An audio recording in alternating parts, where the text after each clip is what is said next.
Bonjour peuple congolais, congolaises. Aujourd'hui, nous parlons pour l'évaluation de campagne. Nous savons, la CENI venait de suspendre les campagnes. Selon la loi, il faudra terminer ça en 24 heures, donc jusqu'à minuit. Mais il a demandé de suspendre. Pas de problème.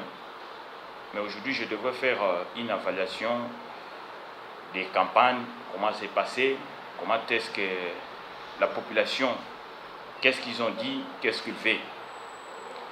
Premièrement, je remercie toute la population congolaise qui sont au diaspora, qui sont au Congo.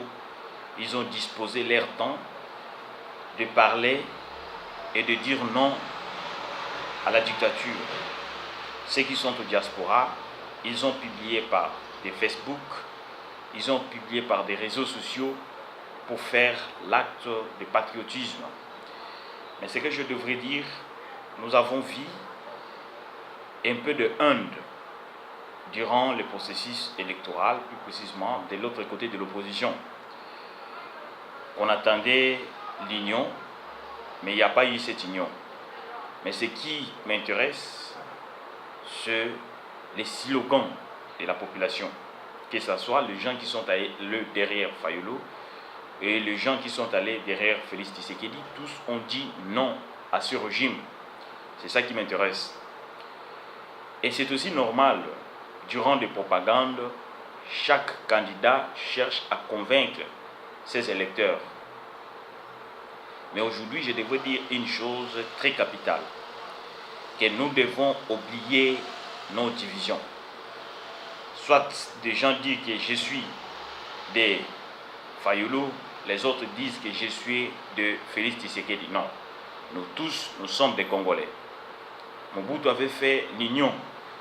Aujourd'hui, quand vous allez dans nos familles, il y a des gens qui se sont mariés avec les Bangala se sont mariés avec les Bakongo se sont mariés avec les Baluba. Nous tous, nous sommes appelés un frère. Notre mère, c'est congolaise et notre père, c'est congolais. Donc, j'aimerais dire, la population sont décidées de faire partie de ces régimes afin que nous ayons un Congo prospère, un Congo responsable. Donc, je devrais appeler à toute personne d'oublier nos couleurs politiques, d'oublier nos provinces, d'oublier nos égoïsmes. Il est temps que tous les peuples congolais soient unis afin que le 30 décembre, nous récupérons notre pays. Oui, je sais que l'autre côté des Kabila, ils sont en train de préparer plusieurs choses afin que le 30, s'il y a des élections, on nomme Chadari. Mais il y a une chose que je devrais dire au peuple congolais. L'union fait la force. Aujourd'hui, nous vivons en Europe, en Amérique, ces gens ont lutté. Nous devons avoir du respect à nos ancêtres, les Lumumba, les Kimbambu, les Kipavita. Il y a plusieurs personnes qu'on n'a jamais citées, mais ce sont des martyrs de notre pays. Je demande l'unité. Maintenant, nous devons sauver la République démocratique du Congo. On ne va pas sauver l'individualité d'une personne. Ce n'est pas le temps de chercher à avoir le pouvoir, mais c'est le temps de prendre notre pays qui est en occupation. Retenez une chose, la France a été confisquée 2 fois par les Allemands, mais c'est par le français, les diasporas français, ils ont dit on ne peut pas vendre notre pays aux autres pays. Et ils ont travaillé pour que la France reste encore pour le français. Et les Congolais doivent lutter contre cette domination. Depuis 1997, la chute de Mobutu, c'était l'occupation de notre pays. Un pays qui est dirigé par un fils est responsable, je ne crois pas qu'il tuera ses frères pour ses intérêts. Nous sommes tellement fatigués, nous avons vu des massacres par-ci par-là, à Beni, fabriqués jusqu'aujourd'hui, on ne connaît pas qui sont les responsables. Nous avons vu des massacres Au Kasaï, jusqu'à aujourd'hui, nous ne savons pas qui sont les responsables. Et l'État n'a jamais pris le temps de chercher ces gens pour qu'ils soient punis. D'où nous appelons encore l'unité, l'union, afin que nous puissions faire un bon choix d'avoir un responsable au sommet de notre pays, qui est congolais, qui peut développer plusieurs secteurs comme l'agriculture, qui sera peut-être le premier secteur que nous allons travailler en fait de lutter contre les denrées alimentaires. Nous devons toucher les secteurs très sensibles qui est la sécurité, qui sera en première place pour qu'il y ait des investisseurs dans notre pays. Aujourd'hui, je sais bien que le Congo n'est pas responsable, mais demain le Congo sera responsable. J'appelle l'attention aux femmes congolaises de mobiliser plus à l'affaire de notre nation. Jusqu'à quand nous resterons toujours des réfugiés? Vous allez en France, ça ne tient pas, il faut quitter la France pour aller à Belgique, demander toujours de refuge. Vous partez aux Amériques, il faut toujours vivre comme des réfugiés. Peuple congolais n'ont jamais sorti le pays comme investisseurs. Mais le pays que nous voulons construire demain, ça sera un pays responsable, d'où les peuples congolais peuvent quitter la République pour aller dans d'autres pays comme des investisseurs. Le pays que nous voulons construire demain, ça sera un pays de droit. Et ce pays de droit, toutes les personnes seront au-dessous de la loi. Les gens qui ont fait du mal, ils vont répondre à la loi. Mais aujourd'hui, je sais bien que notre pays, c'est la loi de jungle. Kimbuta sort le matin, il dit qu'on va suspendre les campagnes. Il ne respecte pas la Constitution. Nous voyons Mende sort le matin, il accuse une personne sans preuve. Parce que la loi n'existe pas. Peuple congolais, les problèmes que nous en avons, c'est un problème de l'occupation. Rappelez-vous, Mosé Laurent Désiré Kabila avait dit ceci, à ne pas trahir la République démocratique du Congo. Pourquoi il l'avait dit? Parce qu'il avait compris que le système qu'il était venu avec, c'était un système, disons, de l'occupation. Alors il avait dit non à l'occupation, on l'avait tué. Raisonnez. Tous les ennemis de Kabila le père, aujourd'hui sont des amis de Kabila le fils.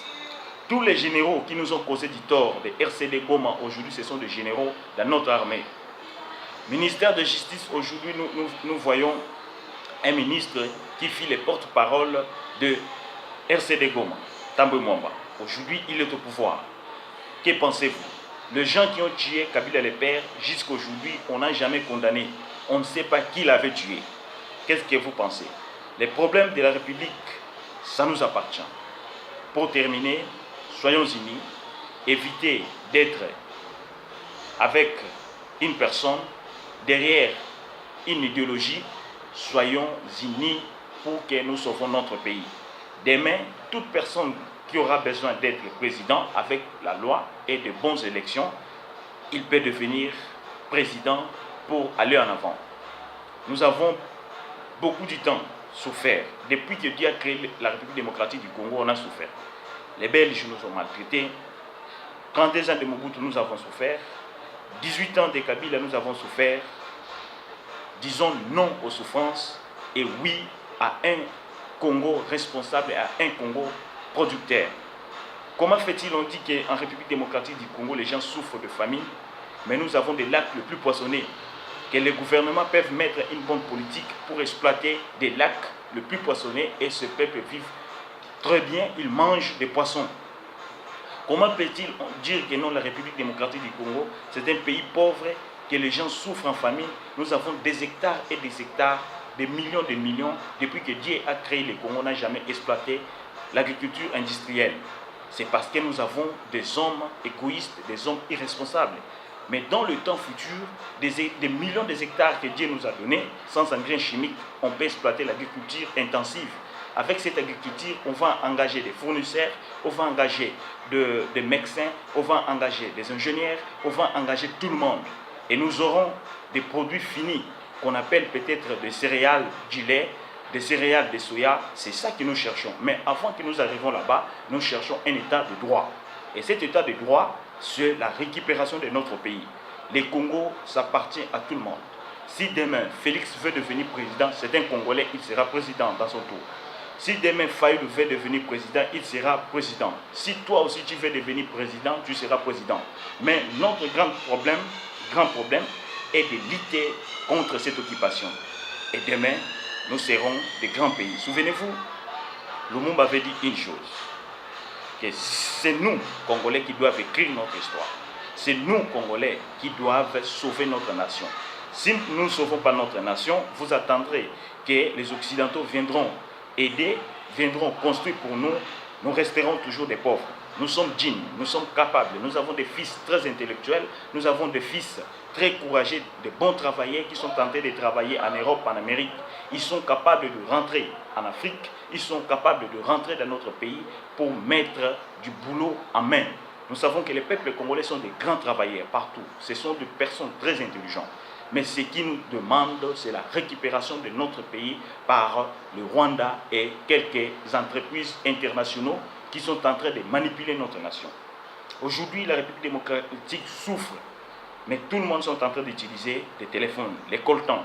Mais il faut voir comment est-ce que ces coltans sortent en République démocratique du Congo avec l'économie informelle. C'est-à-dire, un investisseur arrive au Congo, il peut acheter nos matières premières dans le prix qu'il veut et cet argent n'entre pas à la caisse publique. Donc le trésor public est pillé par une famille.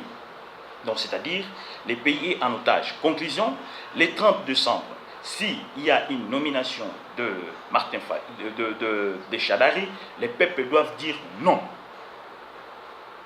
Si il reporte les élections, les peuples doivent dire non. Il n'y a pas une force qui est plus que la population. Avant que les autres que vous attendez, les Occidentaux, etc., l'ONU viennent à notre secours, c'est nous qui doivent commencer. Si nous commençons, ces gens peuvent venir pour nous aider. Mais si nous laissons que les gens commencent, c'est-à-dire nous serons toujours leurs esclaves. Donc, peuple congolais, aujourd'hui, il y a des gens qui s'appellent des docteurs, mais les gens qui ont sauvé pour que toi et moi, on s'appelle Congolais en 1959, ces gens n'étaient même pas de D6. Mais c'était le patriotisme qui a fait qu'ils récupèrent le pouvoir. Nous avons vu, M. Kasavubu est mort pauvre. Lumumba est mort pauvre parce qu'ils ont lutté pour la nation et non pour l'égoïsme. Aujourd'hui, nous avons beaucoup de politiciens qui partent là au Parlement. Ce n'est pas pour sauver la République, mais ils partent pour chercher leur salaire. Ils partent pour remplir leur ventre. Or, la République a besoin de toi et moi, afin que nous allons. Pour conclure, l'union fait la force.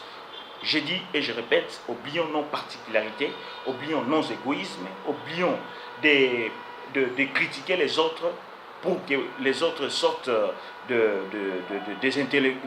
plus intelligents. Non, nous voulons que la République soit rentrée aux mains du peuple congolais. Nous voulons au sommet de l'armée que nous ayons le peuple congolais. Nous voulons au sommet de la justice, nous ayons le peuple congolais. Trop c'est trop. 21e siècle, les peuples congolais doivent réjouir dans leurs richesses. Nous sommes riches potentiellement, mais pauvres matériellement. Vous trouvez ça, c'est normal? Vous allez même à Singapour, vous y trouverez des Congolais réfugiés. Vous allez même dans les Éthiopies, vous y trouverez des Congolais réfugiés. Est-ce que nous devons continuer avec ce système de réfugiés ou soit nous devons travailler? Quand nous travaillons avec l'Union, nous allons réussir. Mais quand nous attendons que les autres viennent nous aider, sans que nous commençons, on restera toujours au pouvoir. Prenez l'exemple des Rwandais que nous sommes tentés de dire. Rwanda peut entrer 24 fois dans la province de Bandundu. Si on envoie 80 millions, si on envoie 20 millions à Rwanda pour perturber ce genre, même avec leurs armes, ils n'auront pas le temps de résister devant la République. Donc, évitez cette politique de division. Cette politique de division, c'est la politique rwandaise. Ils veulent nous mettre en division, les Bakongo, les Bangala, etc. On entre en dispute et ils vont en profiter. À bon entendeur, Sali, les 30, c'est le dimanche prochain que nous ayons un changement total. J'appelle aux gens qui suivent les leaders, oublions nos passés. Sauvons d'abord notre pays, par après nous verrons la gloire et le développement de notre nation.